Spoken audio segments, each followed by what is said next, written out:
Okay, and now I would like to introduce our first guest speaker. His name is Todd Kurlowitz. He is a student here at UNLV studying journalism and media studies. He's also the president of the student-based advocacy group Rebel Human Rights Alliance, which raises awareness and engages the Las Vegas community in concerning the human rights issues that are affecting our world today.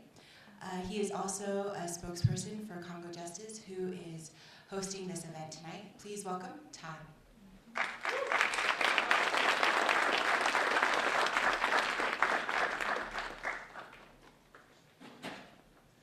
Hello, good evening. Oh, that was quick. I have a PowerPoint. I don't necessarily like PowerPoints, but I'm going to try to stick to a certain script here, but I'd like to welcome everybody here tonight, and thanks for coming out, for your concern for what's happening in the Congo. And I'm going to give just a brief explanation. There's a lot of history, a lot of details about Congo, but I think first and foremost,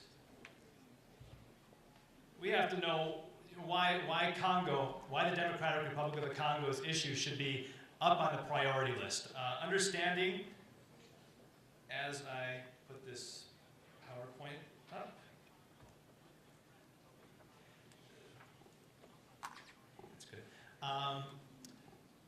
Obviously, everybody has issues, struggles of their own. I was here the other night, and there was a documentary about the student loan crisis and people's extraordinarily high student loans. The economy is not so good. We have various problems at every level, from the family to the society. But why does Congo? Why should Congo have a higher orientation on our priority list? So that's the first thing that I'd like to talk about, is why Congo? Why now? First off, I don't think many people know so much about the Congo. It hasn't gotten a lot of attention in the media until I started to study this a little over a year ago. I didn't know so much about what was happening, and subsequently have been incredibly enlightened to the situation. But why Congo? Why now? I just threw this one at the last second. But Congo's got style. Congo, that's it. If you just Google, just go on Google Images and type Congo style, and Congo's got some style. There are cool people in Congo. On a serious note, Congo, just to give you a grip of the size of the Congo, Congo is the size of the United States east of the Mississippi River. So this is not a small country. This is a very important country in the global scheme of things. Actually, if you take away Connecticut and Maryland, it's about equal to all those other states. So the potential for Congo is enormous. Congo is considered, like the previous slide said, to be the heart of Africa. Now, the heart is arguably the most important organ in your body. If anybody would argue with that, you would stop living. It is the most important country in the Congo, and it's massive. The possibilities for Congo in terms of agriculture. I grew up in the 1980s in America, and there was a lot of commercials about Ethiopia and starvation, and somehow I grew up with the idea that somehow Africa doesn't have enough food. Actually, this is not the case at all. Within Congo alone, Congo has the ability to feed the entire world, not just Africa. So as anybody who's been paying attention to the media recently, there's been a famine in Somalia, a tremendous crisis. People are fleeing into Kenya, people are fleeing into Ethiopia. Major crisis is going on. But if you think about the potential that Congo has, this would not be such a crisis if Congo was able to produce the agriculture, and not to mention the fish. Congo River is the second largest river on Earth, and every year, billions of tons of fish die from old age because they're not being fished. So just the fish and the agriculture in the Congo has the ability to provide sustenance far beyond even just Africa. So a lot of these crises that are going on would be alleviated if the heart was able to give its nourishment to the rest of the body and beyond. Like I mentioned, the Congo River, massive river, second largest river in the world. The ability to provide electricity beyond Africa. 13% of the entire globe's hydroelectric potential is within the Congo River. So if you think about Africa is considered the dark continent. Why is just this continent is particularly, you can't see this side, but the darkest continent on Earth? There is no reason this should be the case, considering the potential that just the Congo River has to provide electricity. There is contracts out right now, $80 billion contracts to take the electricity from the Congo River. But the problem with this is that it's going to go to nations that are able to supply the funds for it. So there's a lot of worry that there's not enough infrastructure to actually give that electrical potential to where it's needed the most. So Congo River, massive river. Literally, you can start to imagine that this is not just the symbolic heart of Africa. It's very much, in many ways, the literal heart of this continent, which is very vital to the world, which we'll see. Congo is part of the Congo rainforest, second largest rainforest in the world. So if you're concerned with global climate change, the cutting down of the forests in the Congo is devastating. And as Emmanuel will speak about a little bit later, after the Rwandan genocide, there was an influx of about 1.5 million refugees into Congo, and a lot of the timber was being cut down, and not to mention mining lumber corporations and making great deals to use a lot of the timber. So if you're concerned with climate change, Congo is vital. And what happens in Congo doesn't stay in Congo. What happens in Vegas stays in Vegas, but what happens in Congo actually is part of all of us, and I think this is one of the key points to recognize is that I think, okay, there's some young people in the audience, but generally speaking, everybody's got a cell phone? Yeah. Yes, unanimously. Laptops, MP3 players, electronics devices are desperately in need of the minerals that are originating from the Congo. Particularly the recent events in the eastern part of the country. Since 2000, there was an incredible boom for a mineral called coltan, and that's the columbite tantalite. And there's a mineral that's extracted from this ore that is absolutely essential to cell phones, laptops, MP3 players, and get this, 60 to 80% of this is in the eastern part of the country of Congo. So there was a lot of influx and instability in this region as proxy forces, as the neighboring countries, particularly Rwanda and Uganda, were getting these resources. Not to mention gold, iron, zinc, copper. Gold has typically been more linked with the situation in Uganda, but these minerals are going to the whole world, and not to mention the aerospace industry, the military, anything that's electronic needs these minerals. The estimation is that there's $24 trillion worth of minerals in the Congo. That's an exorbitant amount of money. So at the same time, Congo is one of the poorest countries on Earth. So why is this? This should raise questions. You know, why is one of the richest countries in terms of hydroelectric power, food, minerals? Literally, this is the Global Hunger Index put out in 2011. Congo was last on the list,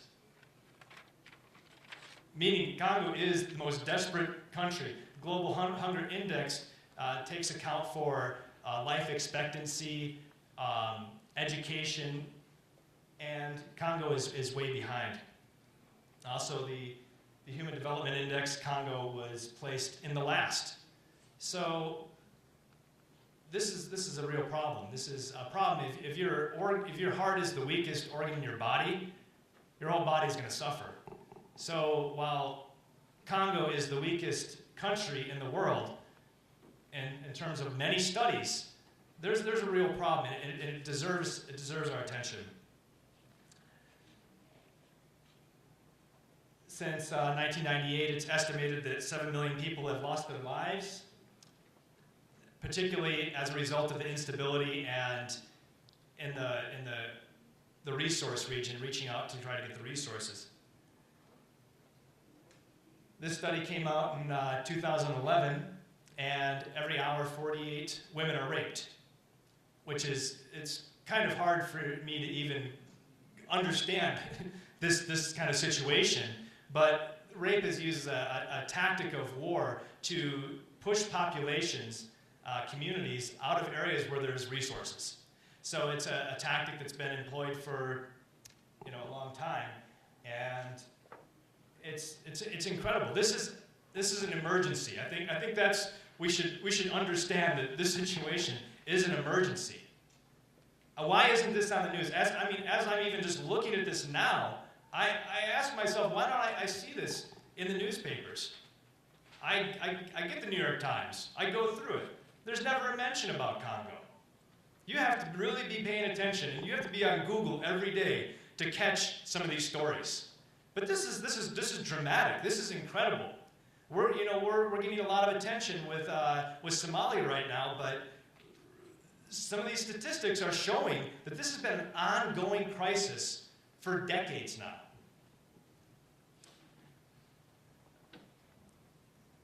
After the Rwandan genocide, as a result of the influx of refugees into the Congo, there was a lot of instability, which Emmanuel will be talking about. But a recent report that came out in 2010 in October is implicating that there has actually been another genocide in the Congo. So, if you're considering even 7 million people have died since 1998, that's the deadliest conflict since World War II. It's actually surpassed the 6 million that have died in the Holocaust. So this is an emergency.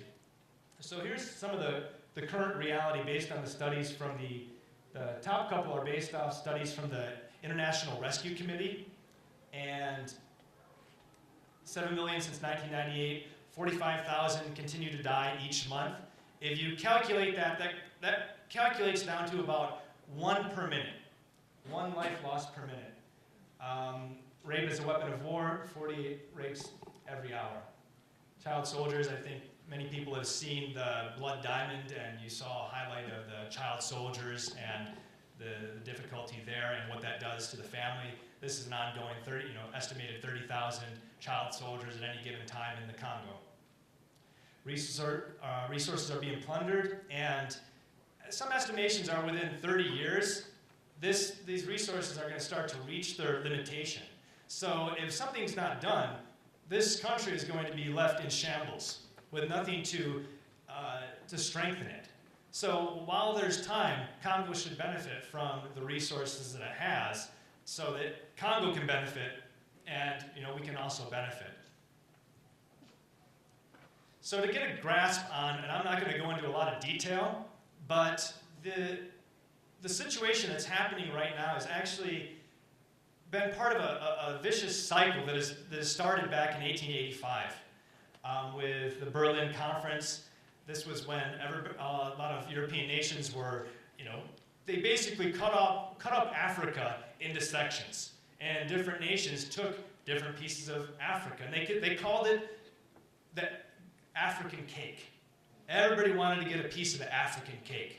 So the person that was really, really pushing this, and he really wanted to get a big piece of the African cake, and that's actually what he said. He wanted a piece of this magnificent African cake, was King Leopold II of Belgium. And he was pretty conniving in how he actually was able to get this piece of African cake. He convinced many of the other nations that he was going to leave Congo open to free trade, so that all these other nations, as they're getting the resources, Congo is going to be this place where there's going to be the free movement of minerals and other items. Ivory, rubber became very popular in and through the Congo. So they call it the Congo Free State. And it was not necessarily free to the Congolese, but it was free for the extraction of resources. Actually, even in the Berlin Conference, there was no Africans at the Berlin Conference, as this was taken as Africa was sectioned off. So this is something I think that we need to pay attention to, the history, why the situation is the way it is. There was a vicious thing where actually wives, the mothers and children were kidnapped and held hostage until the proper amount of rubber was returned. Rubber actually at this point was needed for the inflatable bicycle tire, for telephone and telegraph wires. It was in high demand. And Congo's forest had an extraordinarily high amount of rubber. But as they were sending people out to get the rubber, they would be gone for long periods of time. So to assure their return, they would hold captive the mother and the children, to assure that they would come back. And this was actually very well documented and very openly, these techniques. There's logs, if anybody wants to do more research on it, there's logs about how many people were held captive. It's extraordinary. Severed hands would be cut off just to make sure the bullets weren't being wasted. 23 years, half the population was killed. We're going to speed through this a little bit because I'm running out of time, and I'm sure I would. After Leopold, Congo became a colony of Belgium until 1960 when it gained independence. One person I'd like to emphasize, Simon Kabang, he was a radical Christian leader, and he was getting a lot of popularity, but within months of him forming his church and people starting to follow him, he was in prison for 30 years, and he died in prison. So if you think about Nelson Mandela, he was in prison longer than Nelson Mandela. He spent a lot of that time in solitary confinement, and they wanted to destroy this movement, which was actually a very interesting Christian movement because it was not accepting some of the multiple wives, the polygamy and rituals of the African tradition, but at the same time not recognizing that colonial use of religion was a good thing either. So he was a kind of a visionary person, but he was left in prison. A lot of fighting for strategic battling during the Cold War during this time. During the crisis in Congo, during 1960 when they got independence, there was a tremendous amount of instability. Congo elected a president and a prime minister who was assassinated. There was a lot of upheavals, a lot of struggling to get different pieces of Congo to secede from Congo. Mobutu becomes dictator, supported by the United States, 34 years. He drove the country to ruin, and this is kind of where Emmanuel is going to be picking up after the overthrow of Mobutu. But Mobutu he's gone down in history as one of the worst dictators. He plundered the country, he sunk it into economic catastrophe as he amassed billions of dollars of wealth. He had a lot of support from the United States because he was anti-communist. But there was not a lot of oversight on what he was doing. In the sense he was given a license to, as long as he's anti-communist, you're going to be able to do whatever you want. And he was not, needless to say, he was not very responsible for what he was doing. He was ousted by invasion from Uganda and Rwanda that had support from the United States, and he ended up dying from cancer in Morocco. So this concludes my presentation, but I just want to leave you with the idea that we really have to pay more attention to the Democratic Republic of the Congo. Thank you, Todd. Thank you for the historical overview of the Democratic Republic of Congo. Next, I would like to reintroduce you to our second guest speaker, Emmanuel Biaben. He is from Goma, which is in the North Kivu province of the Democratic Republic of Congo. He studied spent most of his life in both the North and South Kivu province, where his parents are from, and also was educated there.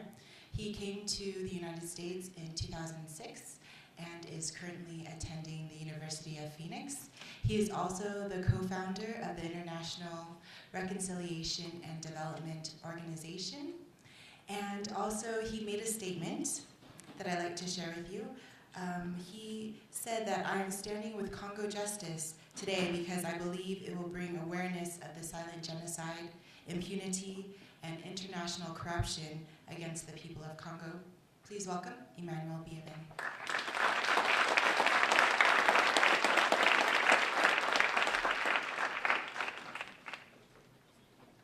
Thank you very much.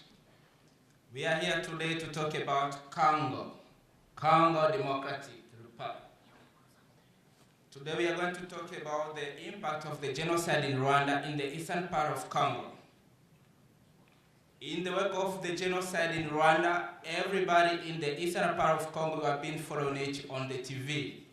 Like each of people from the eastern part of Congo were really more concerned because most of our business in Goma, Bukavu, we usually go to cross the border to go to Rwanda.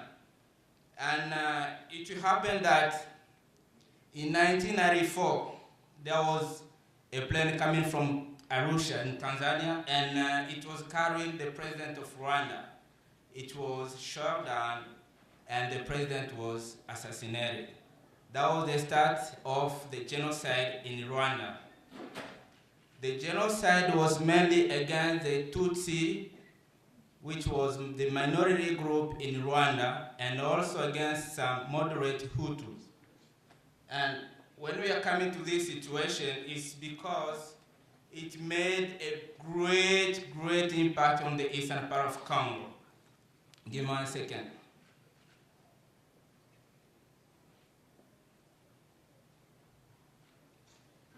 Right here we have the map of the Democratic Republic of Congo. You can see that we have the Rwanda, Uganda, and Burundi on the eastern part of Congo. And if you can consider the size of Rwanda, it's very tiny. It's 80 times in the Republic Democratic of Congo.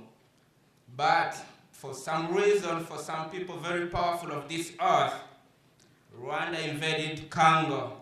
And they could even be proud of saying, we can even submit all the population under slavery.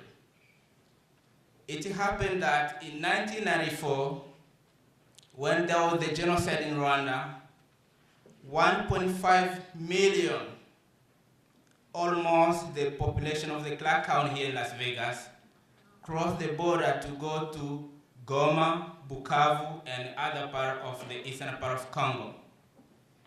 And you can see the size of Congo is 2,345,000 square feet. But Rwanda, Uganda, with the support of some powerful countries like UK, United States, Germany, Denmark, they invaded Congo. Hey, give me 1 second.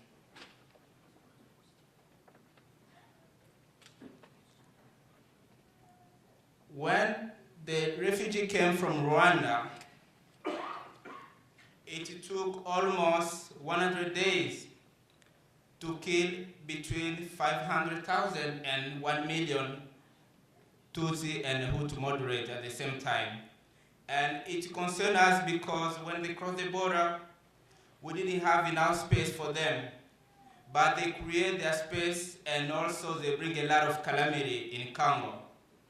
That time I remember I was in my house watching TV, and suddenly I saw the back of our compound on TV, on CNN. And I talked to my friend and said, let's see what is happening there. And we saw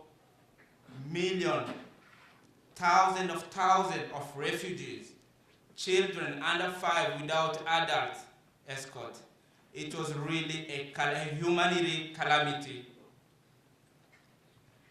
When we saw that, we said, no, that cannot be in this way, but we could not do anything to help because there was the international community which pulled out its force from Rwanda. That brought to the genocide that we know, all of us. This is what happened in the eastern part of Congo. They created a lot of refugee camps. And one of the most refugee camps in the world was the refugee camp of Mukunda, which was situated in Goma, just like 17 kilometers from Goma. If we could be there, you could be surprised. It was thousands of people. Imagine yourself, almost the side of the Clark County, cross the border, go somewhere in the desert, just in one time. It was really frustrating. That was a silent genocide which started with the side of the Front Liberation for Rwanda, the FPR from Kagame. We received people from Rwanda, and we were very happy because the Congolese are it's a hospitality country. We usually receive everybody with our hands, although that we are coming the victim today. In 1996, the president of Rwanda came to the United States to expose the problem of refugees in Congo. He consulted that time the president, Bill Clinton, and he told Bill Clinton there is some genocide among the group of refugees in Congo, and he's scared that they may go back in Rwanda and continue the genocide. Bill Clinton didn't tell him about anything, and for him, he said he had the green light to go to Congo. And also, he got his support from President of Uganda, Yoweri Museveni, and also the President of Burundi. They invaded in Congo in 1996, and to portray that invasion, they created a rebellion under the name of FDL. And the president of that rebellion was Kabila, the President Kabila. In reality, Rwanda, Uganda, and Burundi, they have planned for everything. They were thinking the way they can get their hand on the mineral of Congo. And that's what happened.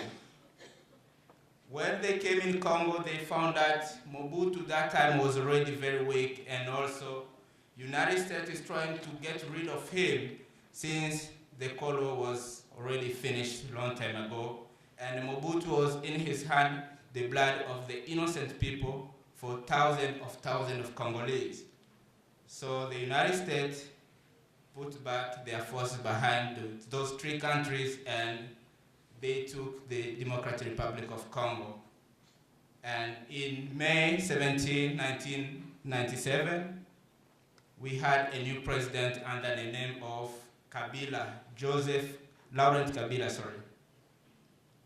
So we passed from the dictator Mobutu to a president that was formed by some group coming to steal mineral in Congo. But Laurent Kabila, as the son of his country, he could not accept the people of Congo to suffer. When he knew that these people came to steal mineral from Congo, he decided to push them away. That's why he said in 1998, he told them to go back in their countries. But they were not happy because they were thinking they have already their hand on diamond and mineral that we have in Congo. And that's why they decided to go back in Congo in 1998 in August under the umbrella of RCD and MLC. When RCD and MLC came to Congo, we had the first World War in Africa. According to this map, you can see that we have some country painted in blue. We have Angola, Zimbabwe, Namibia, which supported Kabila, the government. And on the other side, Rwanda and Uganda asked the support of Burundi to maintain their force. Also, there was some big part of this earth behind them. That's how it happened that Kabila was obliged to sign a peace agreement with the rebel, which was just some people they created to have their hand on the mineral of Congo. On the eastern part of Congo, we had a group called RCD, which is called Congolese Rally for Democracy. it was purely a group from Rwanda. They were trying to put a major image to the world to let them know that we are not the invaders. We are just coming here to change the situation because Kabila is a bad president. And also, Uganda, to have access to the mineral of Congo, he brought a force called MLC, which I don't know if you heard about, Jean-Pierre Bemba, who is today in The Hague. Jean-Pierre Bemba came in Congo under the MLC just to allow Ugandan have the gold, timbers, diamond, so that they can do their trade. And it happened that the government of Congo was really very upset. They said, no, we never accept this. They made some agreement that we don't know how they accept to help him, Namibia, Angola, and Zimbabwe. They sent their troops to Congo to support him. And you can see from the both sides, all together they came just to steal mineral from Congo. And that's how we went to have this map in Congo. The northern part of this map, it was controlled mostly by the rebels from Uganda. Uganda sent its troops there under the name of MLC. That part is rich of diamond, gold, timbers, and also they could steal some very important wild animals like okapia and everything. On the eastern part of Congo, the place where we have Goma, Bukavu, it was controlled by a group called RCD, which is the Congolese Rally for Democracy that Rwanda created just to have a name and also an excuse from the international community. And the rest of the map, we could see that the only place where the government was controlling. And this, when we have this map, Rwanda created some criminal cartel inside the province where they are controlling. And that's where they started killing people. And for them to have access to some part of the eastern part of Congo minerals, they gave the power to some generals how to kill people and also bury them so that the international community may not be aware of what is going on. And the same issue continued with the northern part where the Ugandan people was controlling. That is how we came across what happened. Some human rights activists, they asked for the international community to stop the killing which was going on in Congo.